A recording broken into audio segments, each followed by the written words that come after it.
All right, so what we have just done from this table here is that we have actually seen a demonstration of parameters in linear motion or in translational motion with what? And to its equivalence in what? In rotational motion. So of course, when we talk about displacement or distance, we use theta, which is angular displacement. When we talk about velocity, its equivalence is what? Is angular what? Angular velocity, rho, which is given as d theta, d what? D t. That is the rate of change of what? Of angular displacement with respect to what? Time. Then the equivalence of acceleration is what? Is our alpha, which is d rho, d what? Dt.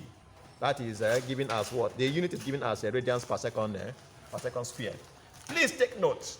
If the unit of alpha is given in revolution per second squared or revolution per minute, you have to transform that value given to you to the standard unit. The standard unit of our acceleration in rotational motion is what? Is radians per second squared. So most of the questions we are going to be solving will dwell on all these things. So we'll solve so many questions that relates to what? Relates to rotational motion. So of course, if you want to describe rotational motion, there are two ways you can describe a body undergoing rotational motion. Normally we use mathematical equations to describe the motion of what? Of a body. We use mathematical equations. Some of these mathematical equations make reference to the causes of the motion, while others do not make reference to the causes of the what? Of the motion. So as you know, when we discuss about mechanics, we say mechanics is divided into two. We have dynamics and what? And kinematics. So we shall be looking at some of those equations that can be used to describe the motion of a body, of a rigid body undergoing rotational motion without making reference to the causes of the motion. And some of these equations can be compared to the kinematics of translational motion. That is the equations of motion that describes linear motion. So we are going to compare them. Let's look at the kinematics of translational motion and the kinematics of rotational motion. Now, the first equation of motion, which we call Newton's equation of motion, says that what? That for a constant acceleration, a body undergoing constant linear acceleration, that the speed, the velocity at any given point in time is always equals to the initial velocity u. Well, I may like to use u naught if I like. U naught plus what? Plus at. A body undergoing undergoing a constant acceleration. So this is the first equation of motion. What is the equivalence of this equation of motion in rotational what? Rotational motion. Very simple. Remember that our v is normally replaced as what? From the dictionary I have here, v is replaced by what? By rho. By omega, whatever I make it. That's by w. So of course, we now use what? So whenever we see v, we can put what? W. So this now becomes w, that is the angular what? Velocity, is equals to what? The initial what? Velocity, which you can put as w naught, plus what? What is the equivalent of acceleration? Alpha. Then we have what? We have t. Next, the second equation of motion 2 is what? Who can remind me what it's all about? It says what? The displacement, that is our x, displacement, linear displacement, is always equals to what? Ut plus what? Plus half at what? At squared. So this has its equivalence in rotational what? Motion. So x now is replaced as what? As theta from our dictionary there. That is angular displacement. Is now equals to u means initial what? Initial velocity or initial speed, which can be replaced by the what? By the initial angular what? Angular velocity. That is our w naught, and then t plus half. What is the displacement of acceleration? That is alpha. Then what? We have our t squared. Then next we have what? The third equation of motion, which says that what? That v squared is equals to what?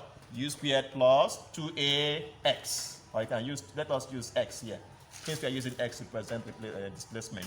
So what is the equivalence of this in rotational motion? So v, remember v is replaced as what? As w, isn't it? In rotation. So this now becomes w squared is equals to, what is u?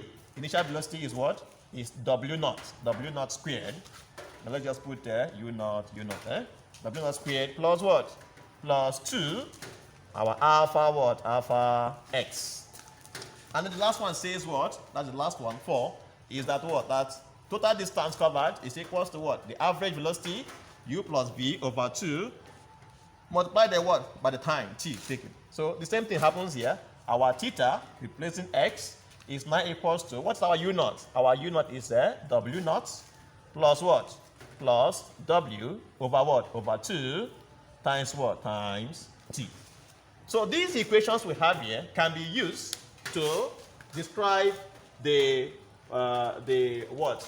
Can be used to describe the rotational motion of a rigid body, as we are going to solve one problem which will be used to demonstrate how these formulas can be used in solving some problems in rotation.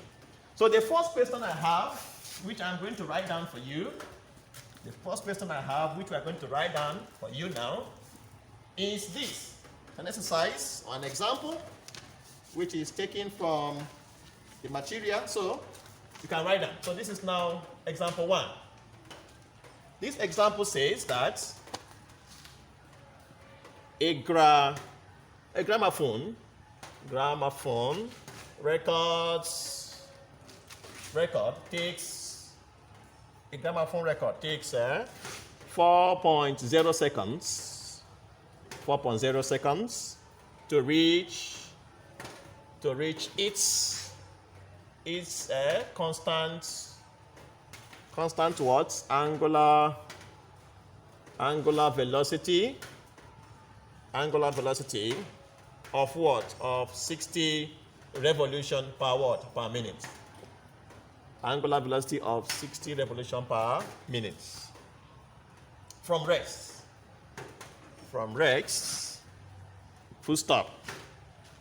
They said, find its what? Its angular acceleration. Find its angular acceleration, assuming that it is what? It is constant. Assuming that it is a constant. Full stop. Solution. Of course, the first thing you do if you are given any question in physics is to bring down the parameters that is given in the question. So the first parameter we have is what? So this is the question. Let us read the question.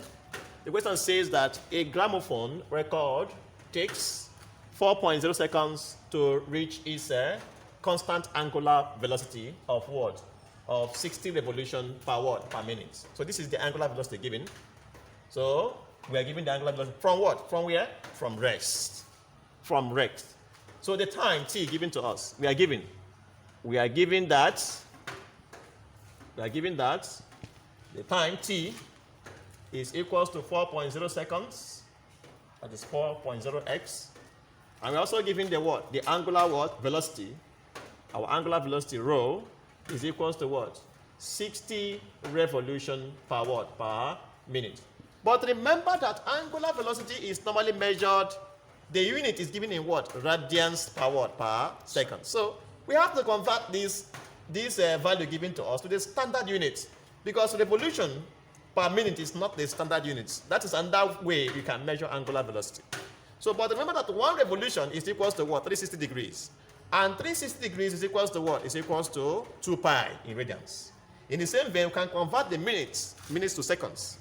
Because, yes, of course, 60 seconds is equals to 1 minute. So, now, of course, this therefore means that our angular velocity will be equals to 60 revolution over what? Over 60 revolution per minute means 60 revolution over 1 minute. That's what it means. And this simply means 60 times, if I want to convert the revolution to what? To radians. It now becomes, I will now multiply by what? By 2 pi, isn't it? 2 pi radians. 2 pi radians over what? The minute is now given as what? As 60 seconds. Yes, 1 minute is equals to 60 seconds. So of course, I believe this 60 can cancel this 60. So everything becomes that our angular velocity rho is now equals to what? It's now equals to 2 pi radians per seconds. That is the value of the angular velocity. But in the question, what we are asked to find is not actually the angular velocity. We are asked to find the what? We are asked to find its angular acceleration, alpha. How can we find the angular acceleration? Remember the question says that what? That the object was initially from where? Was initially at rest. So since it was initially at rest, it means that the initial angular velocity, rho naught, is equals to what? It's equals to 0. That's what it means. So we're going to use this parameter. So to find the angular what? Acceleration, we're going to use the kinematics of rotation. So which of these kinematics do you think here can be used to find the value of what? The value of alpha. Can I use this equation? Because here I am giving my W, that is the angular velocity. I'm giving my what? Initial angular velocity as 0. I'm giving my T, and I don't know my alpha. So I believe that this is the right equation to use in this case. So we're going to use that kinematics of rotation. So therefore, we now finish up the problem by, now of course, so we now say using the kinematics of rotation. Using the kinematics of rotation, which we have as what? As W is equals to W naught plus what? Plus alpha what? Alpha T. So where my W, we know our W is given as what? Where our W is given as, you have it as 2 pi radians per seconds, and our W naught is equals to 0, our T is equals to what? 4.0 seconds. So imputing all these things into this formula, it therefore implies that now our 2 pi will be equals to what? 0 plus what? Alpha times what? Times 4. Which therefore means that 2 pi is equals to what? 4 alpha. So this also means that 4 alpha is equals to what? 2 pi. And which means that what? Our alpha alone, for me to find alpha, I have to divide both sides by 4, of course. So this now gives us 2 pi over what? Over 4. So which now implies our alpha is equals to what? I think these two can cancel this. We have 2. This gives us pi over 2. And what is the unit of angular acceleration, itself, the rotational motion, is given in what? Radians per second squared. That's we can have it as meters per second squared. So this is the required answer to this particular question.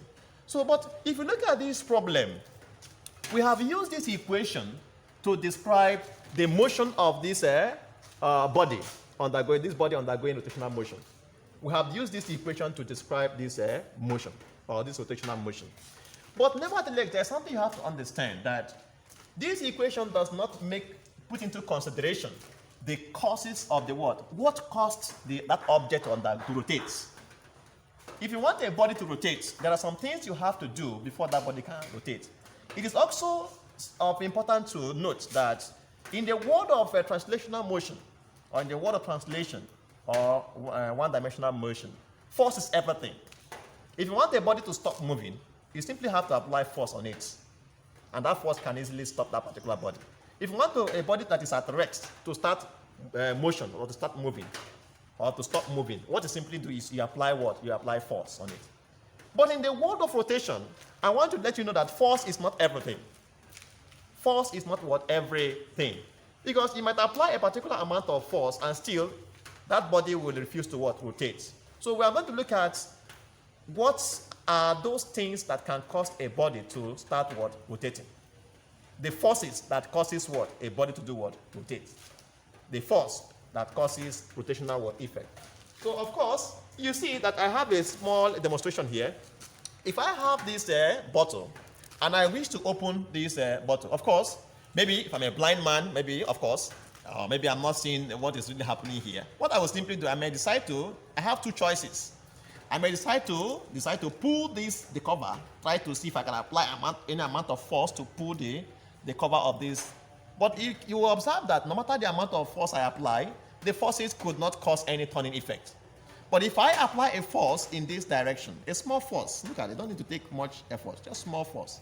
The cover begins to rotate, it rotates, and then I'm not able to open the. So, of course, what it means is that in the world of rotation, force is not everything. So, there is a particular direction you have to apply the force for it to cause what? For it to cause a rotational effect.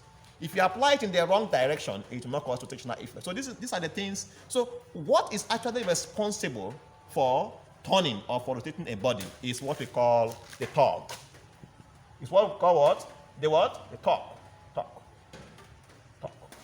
Torque is what is actually responsible for the rotational motion of what? A body. So, Why force is everything in translational motion, torque is almost everything in what? In why force is everything in translational motion, torque is what causes what? A body to undergo what? Rotation. So we shall see all these things detailed in the next episode of our lecture. Thank you.